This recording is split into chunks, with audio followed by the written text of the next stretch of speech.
오늘 우리에게 주어진 이 하나님 말씀이 생명의 삶에서 함께 은혜를 나눠야 될 말씀이죠. 그런데 오늘 이 말씀은 문자 그대로 헌금에 대한 말씀입니다. 마가복음 12장 41절부터 44절 이 말씀은 어쩌면 경첩과도 같아요. 그래서 이 말씀을 가운데 두고 왼쪽으로는 12장, 11장까지 보시고, 그다음에 또 오른쪽에는 13장, 14장까지 이렇게 연결되어 있습니다. 헌금에 관한 이야기가 좀 생뚱맞게 들어가 있어 보여요. 한번 보실까요? 마가복음 12장 38절부터 40절 보면 서기관들의 불행한 미래를 예수님이 경고하셨고요. 또 13장 1절 2절 보면 성전이 무너뜨려질 것을 예수님이 경고하셨죠. 서기관들의 불행한 미래, 그러니까 그 받는 판결이 더욱 중하리라, 이런 말씀과 성전의 몰락에 관한 말씀 사이에 이 헌금 이야기가 끼어 있습니다.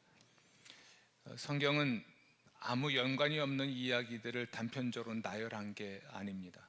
그래서 이야기의 큰 단락, 또 중간 단락, 작은 단락, 이런 것들을 다 살펴볼 때 이 이야기가 훨씬 더 또 정확하게 이해가 될 수 있을 겁니다. 목회자가 교회에서 헌금 설교할 때가 제일 힘듭니다. 헌금 설교는 잘해야 손해봅니다. 아주 잘해도 손해를 보지요. 오늘 또 명절 중간에 여러분 예배를 드리셨고 고향 다 갔다 오셨죠? 못 가신 분도 계시지만 또 자녀들과 함께 예배를 드리러 오신 여러분들에게 이 헌금 이야기를 하는 제가 굉장히 무거운 마음을 갖고 있습니다. 하지만 피할 수 없는 말씀이니까 그냥 오늘은 성경을 앞뒤로 찾아가면서 읽고 성경이 말하는 그대로를 함께 받고 순종하고자 합니다. 먼저 이 왼쪽 편 이야기를 좀 해보도록 하죠. 가장 가깝게는 38절, 39절 보면 긴 옷을 입고 다니는 것과 시장에서 문안받는 것과 회당의 높은 자리와 잔치의 윗자리를 원하는 누구를 삼가라? 서기관들을 삼가라 라고 되어 있습니다.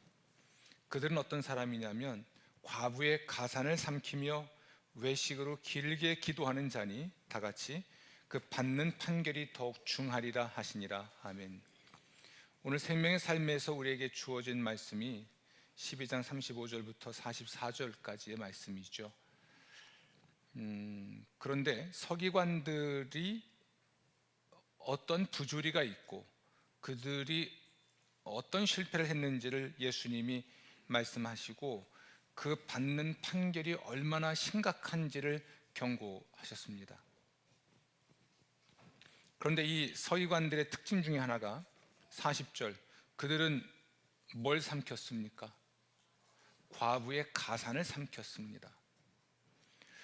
그리고 바로 이어 나오는 게 예수님이 헌금함을 대하여 앉으셨다라는 이야기가 나와요. 헌금함을 대하여 앉았다, 이 말은 헌금함을 보고 계신 거죠. 이 헌금함은 성전에 가면 이제 여인의 뜰이라고 하는 곳이 있는데 여인의 뜰 안에 성전고가 있었습니다. 창고죠. 그러니까 성전에 있는 것들을 보관하는 곳인데 이 안에 헌금함이 있었어요. 성전을 방문하는 사람들은 이곳에 가서 헌금을 하곤 했었는데 예수님이 서기관들을 삼가라라는 말씀과 서기관들이 받게 될 판결이 얼마나 심각한지를 경고하시고 나서 헌금함을 대하여 앉으셨습니다. 그리고 무리가 어떻게 헌금함에 돈 넣는가를 보셨습니다. 헌금은 돈을 드리는 거예요. 그렇죠? 헌금은 돈을 드리는 겁니다. 그런데 예수님이 그것을 살펴보시니까 여러 부자는 많이 넣었고, 부자는 많이 넣었어요. 한 가난한 과부는 와서 얼마를 넣었습니까? 2렛돈, 곧 한 고드란트를 넣었습니다. 요게 얼마만큼이냐면 44절, 가난한 중에서 자기의 모든 소유 곧 생활비 전부를 넣었습니다. 가난한 중에 넣었단 말과 풍족한 중에 넣었단 말은 서로 대조가 되죠. 풍족한 중에 많이 넣었다는 말, 그러나 가난한 중에 넣었다는 것으로 봐서 이 금액은 적은 금액이었죠. 상대적으로 많다는 표현과 반대 있으니까 적은 게 분명하고요. 그런데 이 여인에게 있어서 이 헌금은 가진 전부였습니다. 근데 공교롭게 이 여인이 과부예요. 서기관은 과부의 가산을 삼켰습니다. 그리고 헌금 이야기에 등장하는 여자는 과부예요. 그래서 우리는 넌지시 이런 암시를 받습니다.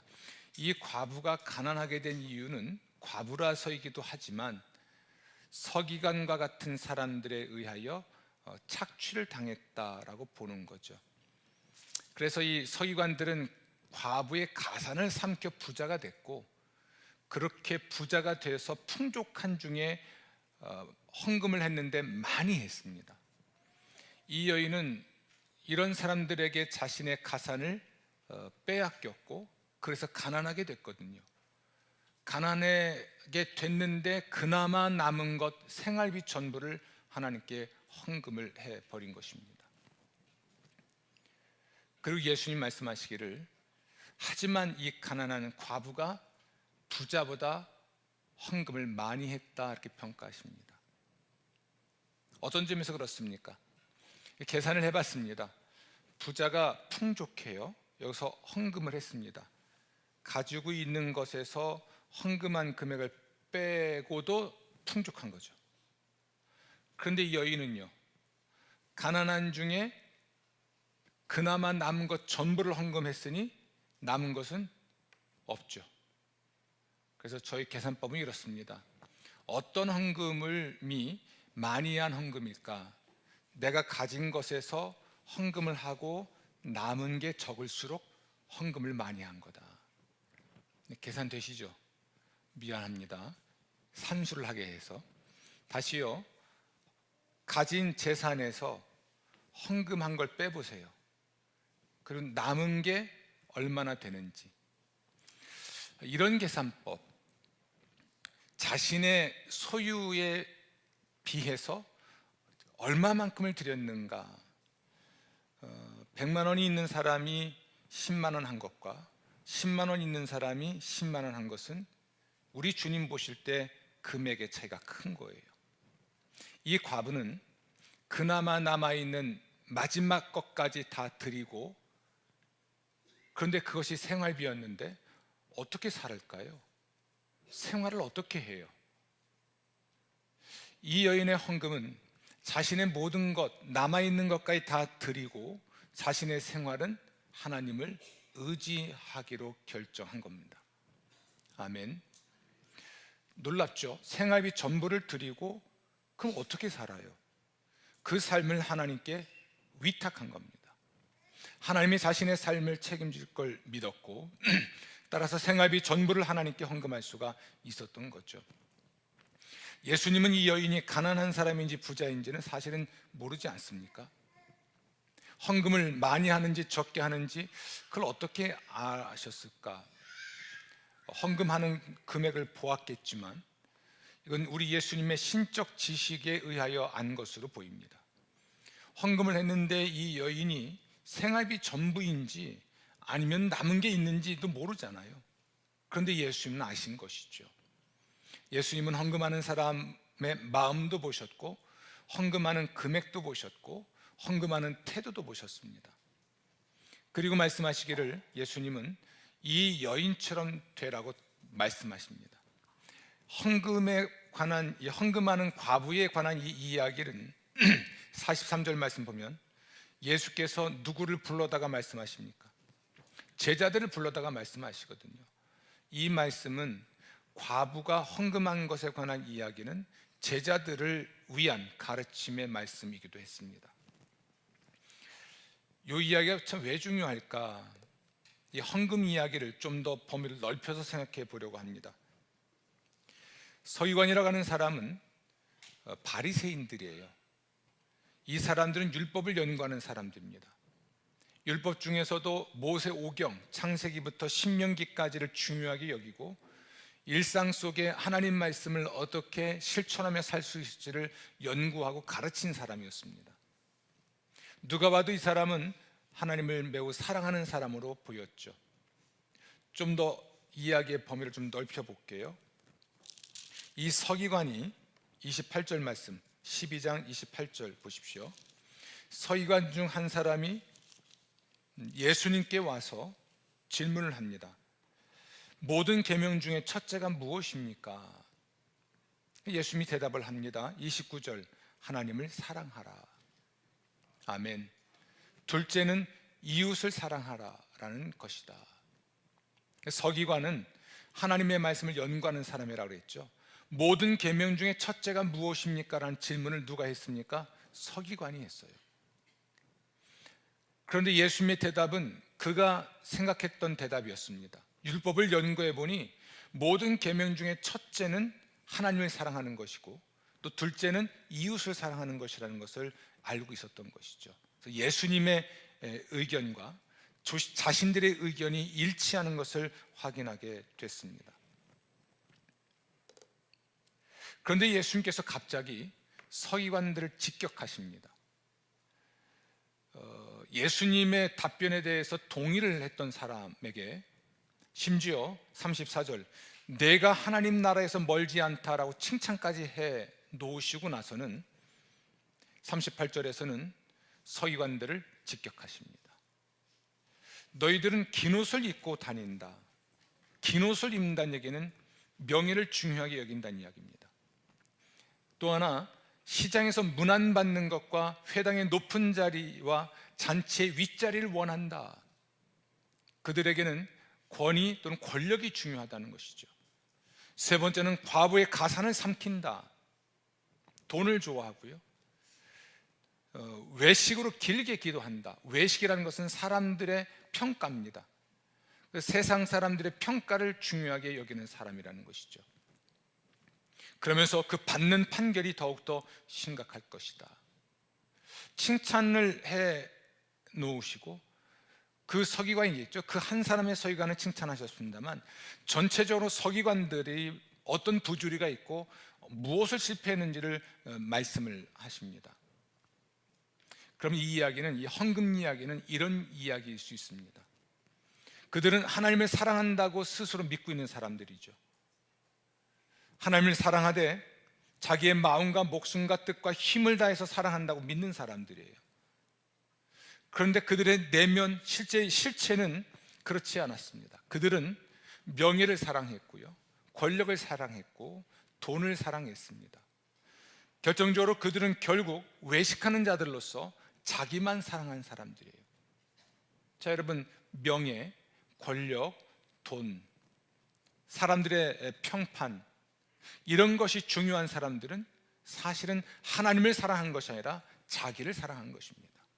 심지어 과부, 그들이 돌봐줘야 될 사람들, 그들의 가산도 삼켰으니까 이웃을 사랑하지 않았죠. 하나님을 사랑하되 그들은 스스로 사랑한다고 믿었지만 그들은 마음을 다하거나 목숨을 다하거나 뜻을 다하거나 힘을 다하지 않았습니다. 정확하게 말하면 그들이 사랑한 것은, 그들이 마음을 다하고 목숨을 다하고 뜻을 다하고 힘을 다해 사랑한 것은 자기 자신이죠. 명예와 권력, 돈, 사람들의 평판을 사랑했던 사람들이라는 얘기는 끝까지 자기 자신들만을 사랑했던 사람이었던 겁니다.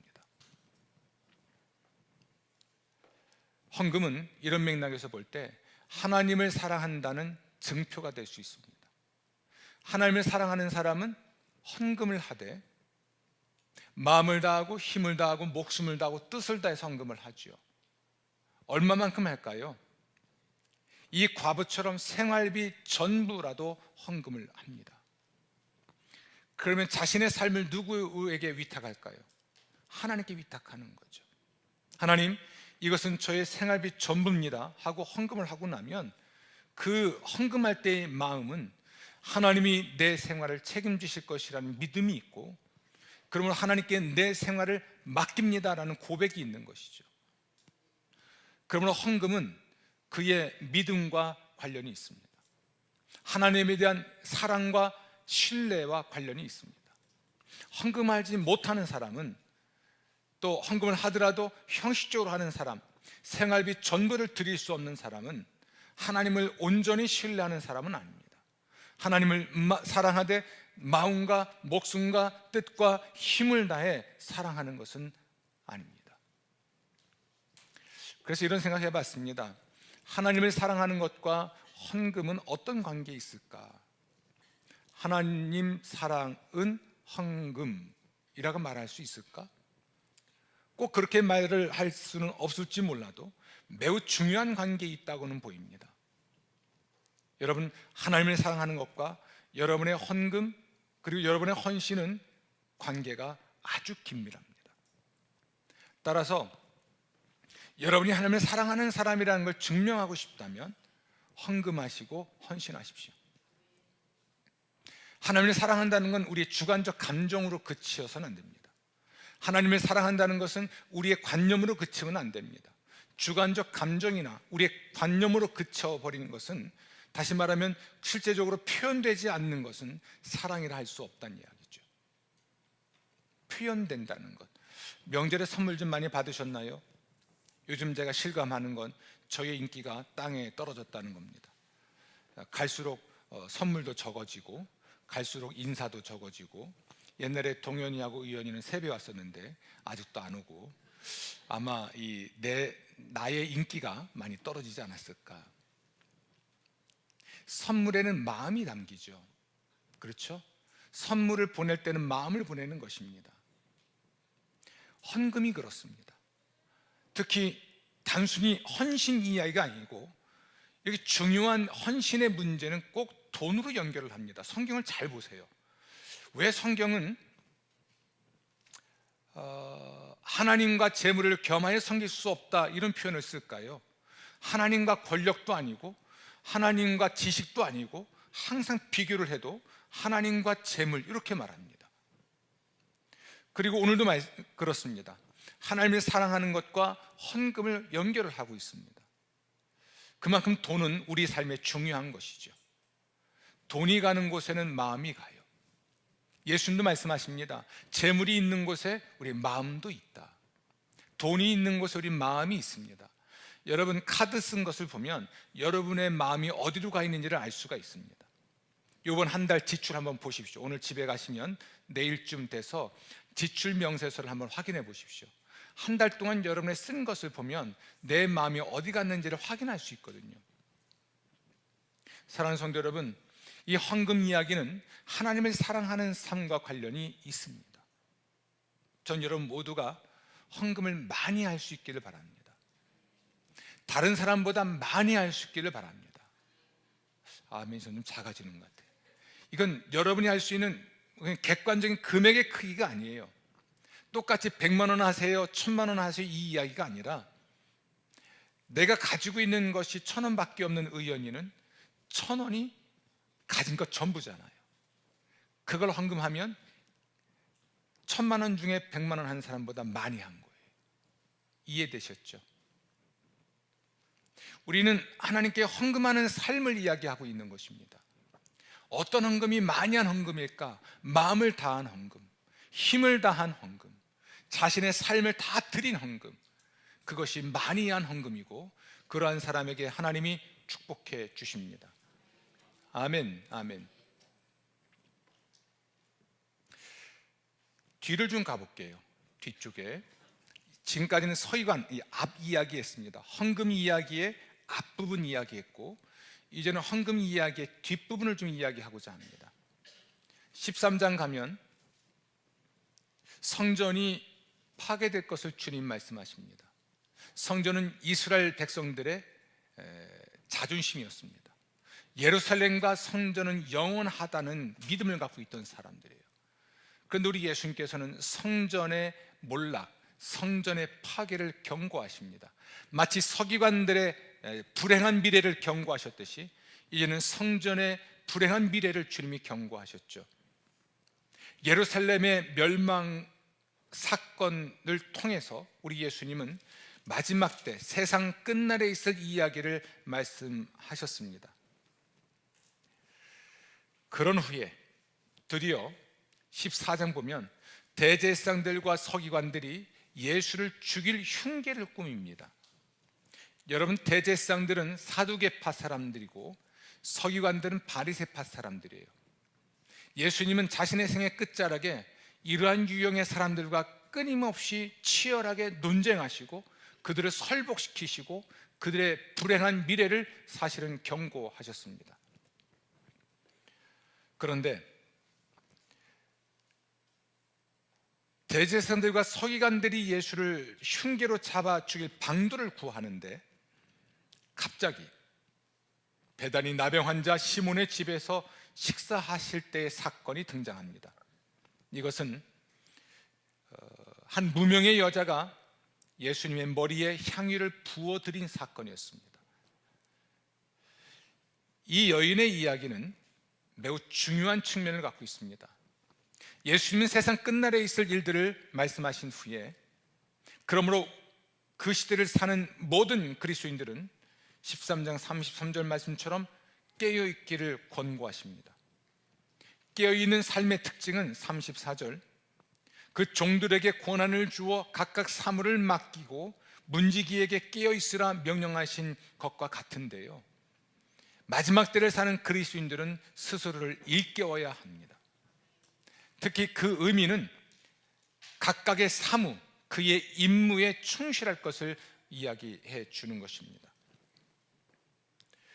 그리고 그 이야기의 연장선상에 있는 것이 예수의 머리에 향유를 부은 사건입니다. 예수님의 제자들은 아까 무명의 한 과부가 헌금한 것처럼 자신의 생활비 전부를 헌금하며 살고 자신의 생활과 생계를 하나님께 맡겨야 되듯이 이제 이 여인은 오늘날 교회와 우리 모든 그리스도인의 모범으로 제시가 되어 있습니다. 이 여인이 부어드린 향유는 14장 5절 말씀 보면 값이 얼마나 나갈까요? 300데나리온 나갑니다. 한 데나리온은 노동자 하루 품삯입니다. 그러면 지금 노동자 하루 품삯이 얼마일까요? 계산하기 쉽게 10만 원 하면 1년 365일 곱해보세요. 얼마입니까? 계산이 안 되는데 저는 3,650일까요? 3억 6,500일까요? 아니 3천만 원도 비싸요. 향유가 얼마라고요? 그러니까 요즘 샤넬 향수가 얼마인지 모르지만 적어도 3천만 원짜리 향수라는 이야기예요. 이 옥합, 그러니까 오늘 말하면 이 병을 깨서 예수님의 머리에 부어드린 것이죠. 당연한 반응이 왔습니다. 5절, 이걸 팔아서 누구에게 주면 좋겠어요? 가난한 자에게 주면 좋겠죠. 이게 예수님의 제자 중에서 가룟 유다의 평가입니다. 그리고 이 여인을 책망합니다. 왜 이 비싼 걸 허비했는가? 가난한 사람에게 주지. 이걸 팔아서 누구한테 주어요? 가난한 사람한테 주지. 왜 예수의 머리에 부어버렸는가? 이걸 허비했는가? 이렇게 말을 하는 겁니다. 여러분 여쭤보겠습니다. 3천만 원이 있습니다. 가난한 사람한테 주면 잘한 거고 헌금하면 잘못한 거인가요? 보통의 반응을 말씀드리겠습니다. 우리 교회 20년 목회를 보면 가난한 사람에게 주면 박수를 쳐요. 이걸 헌금하면 욕해요. 어떤 특별한 목적을 가진 헌금일 수도 있거든요. 다시 질문합니다. 3천만 원이 있습니다. 누군가가 이것을 가난한 사람에게 주었습니다. 여러분 그 사람을 어찌합니까? 이웃을 사랑하는 사람으로 박수를 보내죠. 그런데 그것을 헌금을 해서 예를 들면 이 오르간을 사게 했습니다. 그러면 이 사람을 비난합니다. 그 비싼 걸, 그걸 팔아서 누구한테 줘요? 가난한 사람에게 주는 것이 맞죠. 예수님은 어떻게 대답하셨을까요? 우선 동의하십니다. 가난한 사람을 도와줘야 하는 것 맞습니다. 예수님 말씀은 가난한 사람은 항상 있다. 어제도 있었고 오늘도 있고 내일도 있을 것이다. 가난한 사람은 그러므로 항상 도와줘라. 아멘. 예수님은 가난한 사람에게 돈을 주는 것, 그들을 돕는 것을 반대하시지 않았습니다. 그런데 우리는 이 말씀을 주목해야 돼요. 그들은 항상 있다. 그러면 지금은요? 지금은 항상 할 수 있는 일을 해야 할 때가 아니고 지금이 아니면 못할 일을 하는 겁니다. 예수님 말씀을 보십시오. 7절, 가난한 자들은 항상 함께 있으니 아무 때라도 원하는 대로 도울 수 있지만 나는 너희와 항상 함께 있지 아니하리라. 이제 곧 예수님은 세상을 떠나실 겁니다. 이제 떠나실 예수님에게 향유를 붓는 일은 그때밖에는 할 수가 없습니다. 언제 떠나실까요? 이틀 후에 떠나십니다. 이 여인은 예수님이 이틀 후에 세상을 떠나실 것을 알고 한 일은 아닙니다. 예수님은 하나님의 시간표대로 이제 이 세상에서 단 이틀만 계실 것이고 이틀 후면 체포되고 죽임을 당하시고 세상을 떠나실 겁니다. 예수님 말씀을 다시 한번 보십시오. 가난한 사람들은 항상 너희와 함께 있으나 나는 너희와 항상 함께 있지 아니한다. 그리고 말씀하시기를 그는 힘을 다하여 내 몸에 향유를 부어 뭘 미리 준비했습니까? 내 장례를 미리 준비했다. 아멘. 항상 해야 하고 항상 할 수 있는 일은 있습니다. 가난한 사람을 돕는 일입니다. 가난은 나라님도 구제를 못한다면서요. 여러분 부자세요? 가난하세요? 저한테 물어보시면 저는 항상 부자입니다. 아재 개그로 아들이 둘이나 있으니까 항상 부자죠. 가난한 사람은 항상 있습니다. 우리는 항상 그들을 도와야 합니다. 우리는 항상 그들에게 우리 것을 줄 수 있어야 합니다. 더할 나위 없이 좋은 모습이죠. 그러나 지금만 할 수 있는 게 있어요. 지금만. 지금이 지나면 못하는 일도 있습니다. 자, 여러분, 내일 할 수 있는 일이 있고 오늘이 아니면 안 되는 일이 있을 때 여러분은 뭘 하시겠습니까?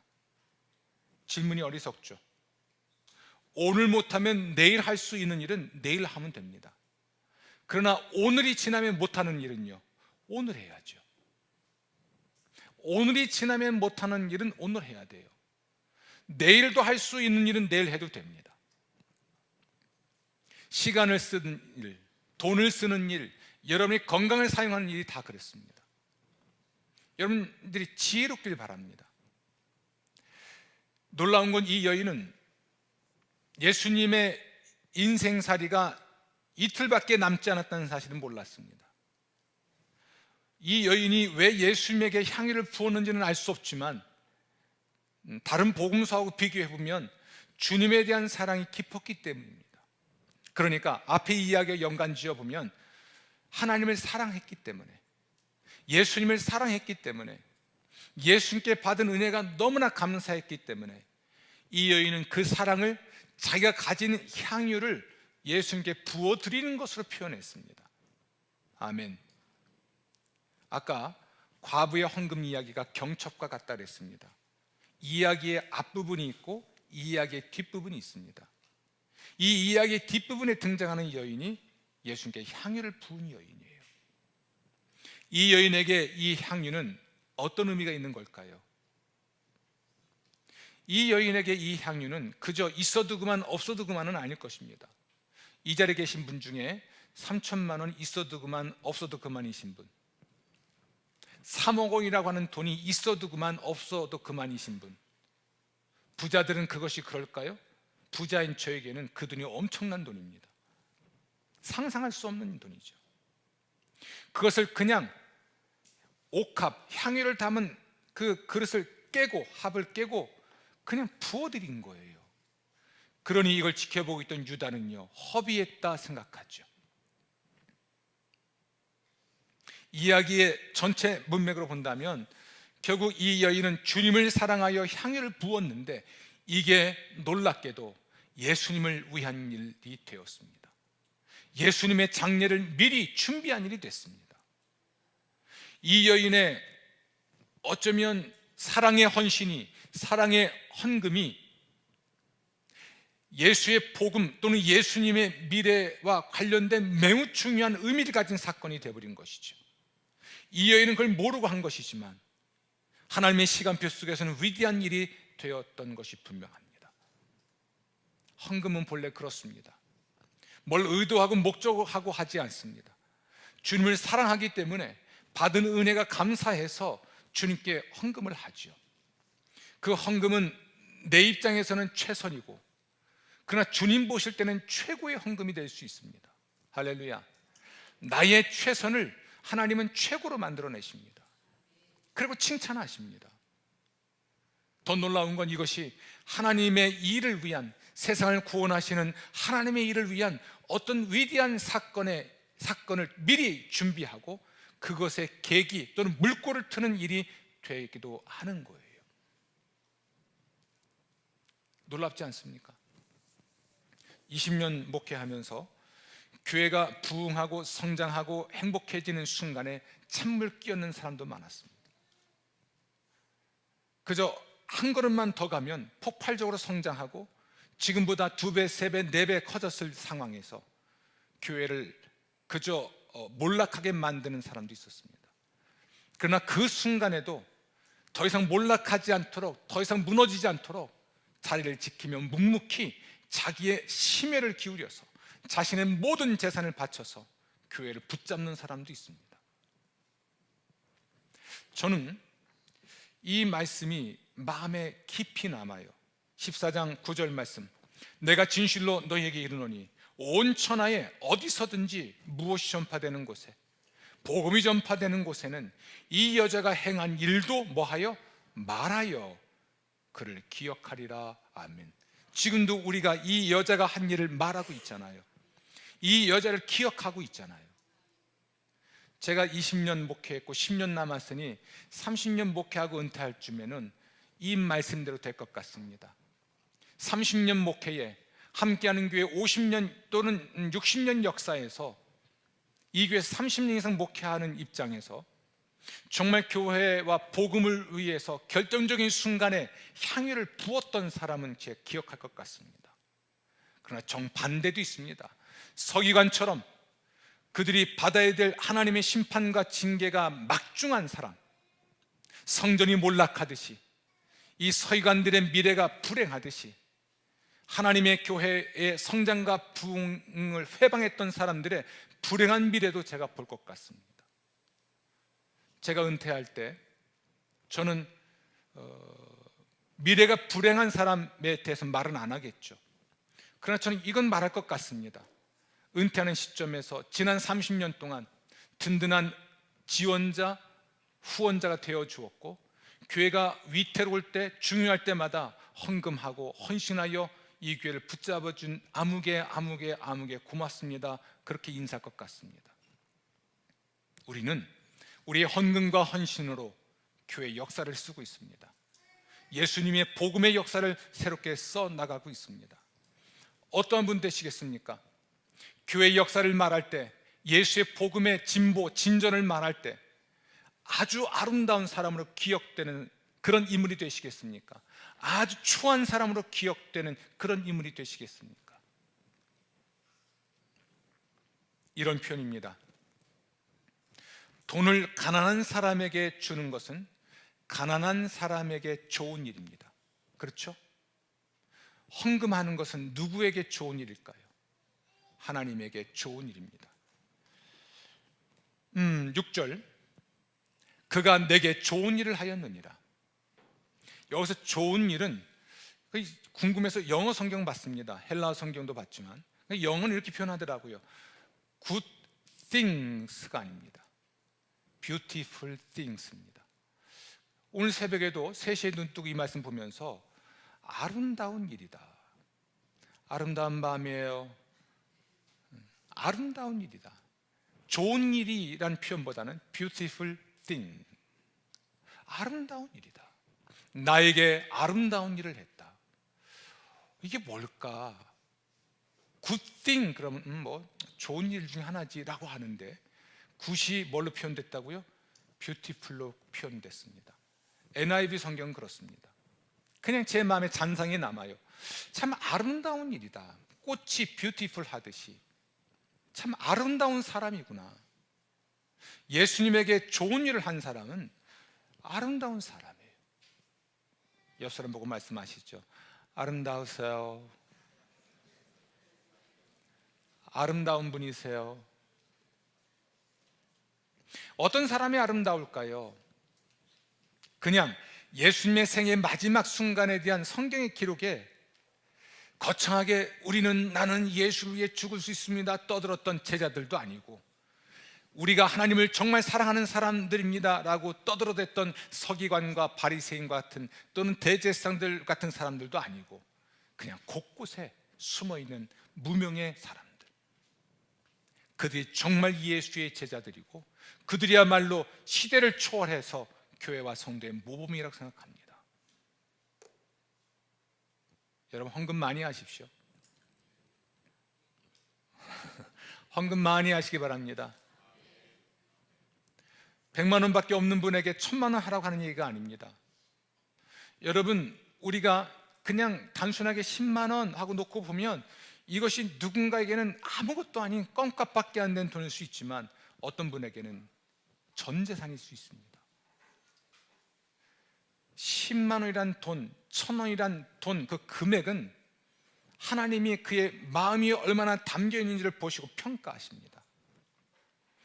제가 좀 혼자 새벽에 상상해 봤습니다. 다시 12장에 가보실까요? 41절.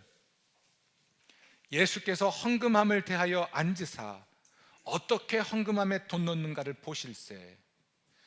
여러분, 예배당 들어오시면서 헌금하셨죠? 혹은 온라인으로 송금하셨죠? 주님이 보고 계신 거예요. 이렇게 아주 깜짝 놀랐습니다. 물론 예수님께서는 그날 의도적으로 보신 것이지만 그냥 일반화시켜서 예수님은 내가 헌금하는 걸 보시는구나, 그리고 헌금할 때 내 마음이 어떤 것인지도 아시는구나, 내가 얼마 헌금했는지도 아시는구나. 저는 우리 성도들이 얼마 헌금하는지 거의 보지 않습니다. 그냥 총액만 보고 말죠. 절기 헌금은 꼭 봅니다. 그런데 우리 예수님은 내가 헌금하고 있는 걸 보고 계시고 그 마음도 보시고 얼마 했는지도 아세요. 가진 것 대비 얼마나 하고 샀는지도 아십니다. 이게 감사한 일이 될지 아니면 슬픈 일이 될지는 모르지만 단지 한 가지 분명한 건, 우리가 주를 위해서 마음을 다해, 힘을 다해, 뜻을 다해, 목숨을 다해 헌금하고 살아가는 삶을 주님이 기억하시고 축복하시는 것은 분명합니다. 그것은 여러분의 사랑의 크기입니다. 주님을 사랑하십니까? 생활비 전부라도 헌금할 수 있을 것입니다. 오늘 집에 가시면 꼭 부부간에 물어보세요. 나 사랑해? 그러면 사랑한다고 할 거예요. 얼만큼? 이제 이게 심각해지는 겁니다. 정확하게 하고 싶으면 오늘 은숙이가 권 집사한테 물어볼 거예요. 그럼 기범이는 뭐라고 대답해야 돼요?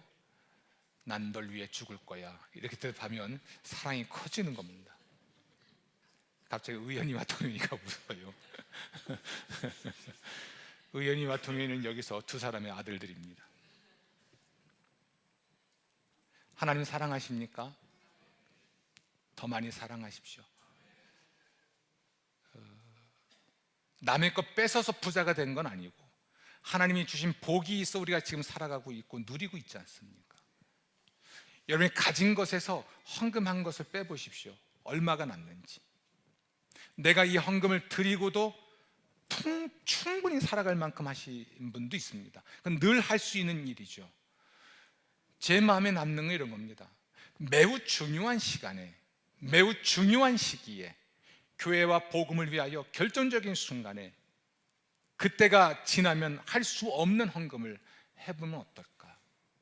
함께하는 게 역사에 있어서 늘 기억에 남을 수 있는, 제가 은퇴할 즈음에 적어도 이 교회의 결정적인 순간에 아무개 집사님과 아무개 권사님과 아무개 장로님의 헌신이, 그분의 기도가, 또 그분의 눈물이, 그분의 땀이, 그분의 헌금이 교회를 지킬 수 있었습니다. 그런 기록이 남으면 어떨까 싶습니다. 기회를 놓치지 마십시오. 때를 놓치지 마십시오. 미루지 마십시오. 오늘만 할 수 있는 일이 있습니다. 오늘 해야만 하는 헌금이 있습니다.